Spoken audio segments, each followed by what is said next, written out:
Au Québec, un trafiquant de drogue a vu sa peine réduite pour raison de traumatisme de l'esclavage. On voit ça ensemble.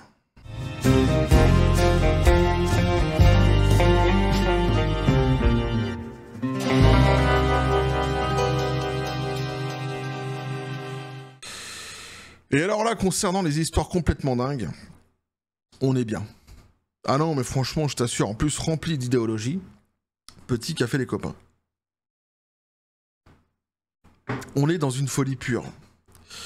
C'est un sujet, c'est juste... En fait, c'est dramatique. En vrai, c'est dramatique. Bref, on attaque le sujet, on va voir ce qu'il en est exactement, et je vous donnerai mon avis sur tout cela. Donc on nous dit, un trafiquant de drogue noir voit sa peine réduite à 24 mois à cause, attention, du traumatisme de l'esclavage. Ah si. Ah bah ils ont osé, mais bien sûr, évidemment, pourquoi pas. Alors là, tu rentres évidemment dans la discrimination la plus totale, hein. On va rentrer dans le côté woke de la force, qui déjà, on sait, hein, s'installe dans les tribunaux, il n'y a pas de souci, que ce soit en France ou ailleurs d'ailleurs, surtout en Occident évidemment, en Angleterre, en Écosse ou ici encore au Québec, mais on passe une vitesse supérieure, c'est-à-dire que maintenant, tu es carrément dans la hiérarchisation des races par le prisme des couleurs de peau, concernant les peines que tu vas donner, puisqu'en fait, tout le monde n'est pas égaux face à la justice selon la couleur de peau que tu peux avoir. Eh oui, évidemment. Ah, c'est exactement ça, hein, c'est du racisme. Ah oui, c'est du racisme. Selon la presse, donc pour la première fois dans l'histoire judiciaire du Québec, une peine a été fixée en tenant compte d'une évaluation de l'impact de l'origine ethnique ou culturelle, le EIOEC. Hein, ça, c'est pas moi qui l'invente, c'est le nom, il est comme ça. Le 28 juillet, donc au palais de justice de Longueuil, la juge Magali Lepage a condamné Franck Paris, là non plus ça s'invente pas, à 24 mois de prison pour trafic de cannabis et de hashish, après avoir accepté la recommandation de la défense, tu m'étonnes, Brandon. Cette peine réduite de 35 à 24 mois s'appuie sur un rapport décrivant les obstacles systémiques rencontrés par les Noirs au Canada. Oh, ils vont être contents, les pauvres au Canada. Ceux qui sont dans une situation vraiment merdique, vraiment plus que délicate, tu vois, bah eux, ils ont pas d'obstacles. Ah ben non, mais bouge-toi le cul, au bout d'un moment, va conquérir Wall Street, qu'est-ce qui se passe? T'es blanc. Tu n'as pas de problème, tu n'as pas d'obstacle, tu es blanc. Tu peux réussir partout dans le monde sans avoir aucune discrimination et surtout pas au Québec. Tu auras les meilleures places, les meilleurs postes, fonce, hein. La pauvreté chez les Blancs n'existe pas. La difficulté dans les sociétés pour les Blancs n'existe pas. Au bout d'un moment, réveille-toi, quoi. Ah ouais, mais bon, ici, je tire un petit peu sur la corde, mais c'est exactement ça. C'est exactement ça. Par exemple, on nous dit la monoparentalité, la pauvreté, les quartiers défavorisés, le profilage racial et traumatisme intergénérationnel lié à l'esclavage.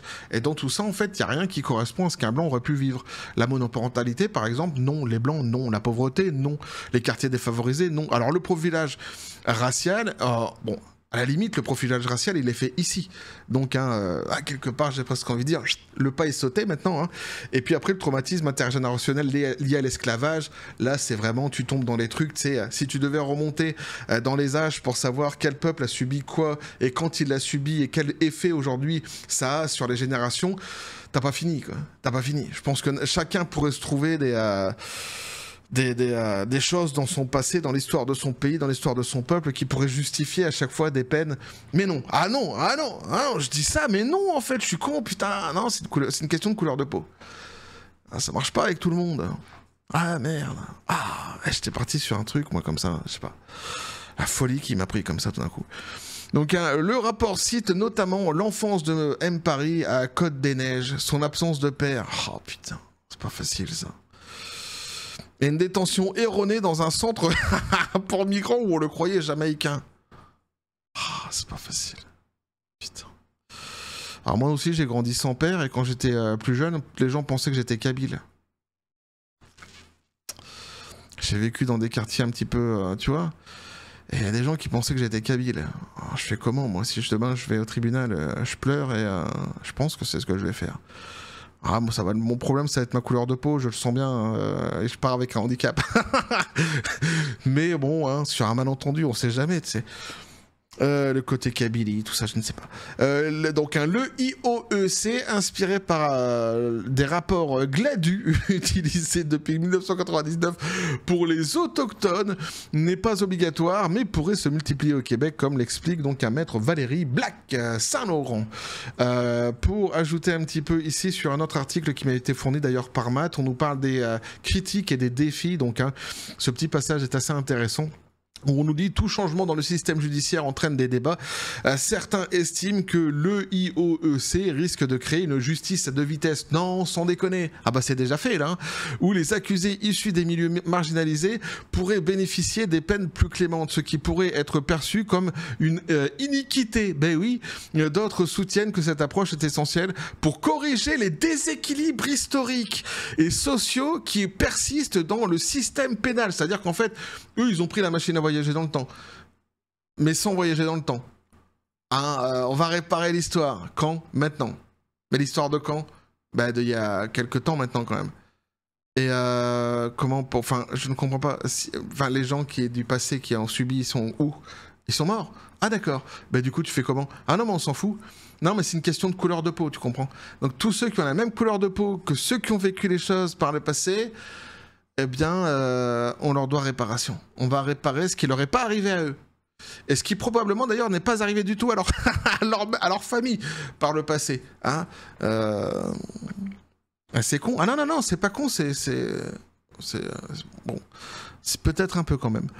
Un défi majeur réside dans donc, la standardisation de ces rapports. Comment s'assurer que la EIOEC sont dirigés avec objectivité et rigueur? Qui est qualifié pour les produire? Ces questions restent ouvertes, mais elles seront cruciales pour garantir que cette approche soit perçue comme légitime par le public. Voilà ce que pouvait donc nous dire l'article, les copains, ici. Donc, c'est une histoire complètement folle où tu es dans une discrimination, en fait, qui se fait maintenant, qui est XXL. Tu es dans un racisme aussi, d'ailleurs, puisque tu considères... En fait, tu fais une hiérarchie des races par le prisme des couleurs de peau. Tu considères que certaines couleurs de peau, à certaines couleurs de peau, on leur doit certaines choses, et puis à d'autres couleurs de peau, non, pas du tout. Et puis, certaines couleurs de peau qui seraient dans une situation délicate rencontreraient des problèmes bien plus intenses que ceux qui sont exactement dans la même situation mais qui n'ont pas la même couleur de peau. Donc en fait, tu es dans un racisme total. Tu es dans un racisme total. Tu ne considères l'individu que par sa couleur de peau. Tu fais en plus, ils disent ici, réparation d'un passé qui très généralement ne concerne même pas ces gens. D'ailleurs, tu ne peux pas réparer le passé de cette manière-ci. C'est pas comme si, comme je le disais dans la vidéo, que tu avais une machine à voyager dans le temps et que tu arrivais à réparer le passé au moment justement où les choses se sont passées. Là, tu prends des individus que tu considères faisant partie d'un passé parce que la couleur de peau, une fois de plus, et donc à partir de ce prisme-là, eh bien, tu leur devrais réparation.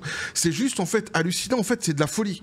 C'est de la folie. Réellement, au-delà du racisme, qui est complètement woke ici, ça se voit, on est en plus sur de la folie, mais c'est plus grave que ça. C'est-à-dire qu'en fait, la justice n'est plus la même pour tout le monde. C'est fini. Une justice pour tout le monde? Non, non, non, non. Une justice pour lui, pour toi, on verra. C'est peut-être pas joué encore pour l'instant. Puis tais-toi parce que t'es blanc. Donc la tôle, c'est par là que ça peut arriver. Alors ça, c'est encore une chose qui, à mon avis, est assez grave. Et surtout, ils disent donc de ces personnes parce qu'elles sont marginalisées, qui sont dans la pauvreté. Et donc le problème, il se situe ici aussi. C'est-à-dire que le trafic, généralement de drogue, se fait justement dans les quartiers défavorisés, la plupart du temps.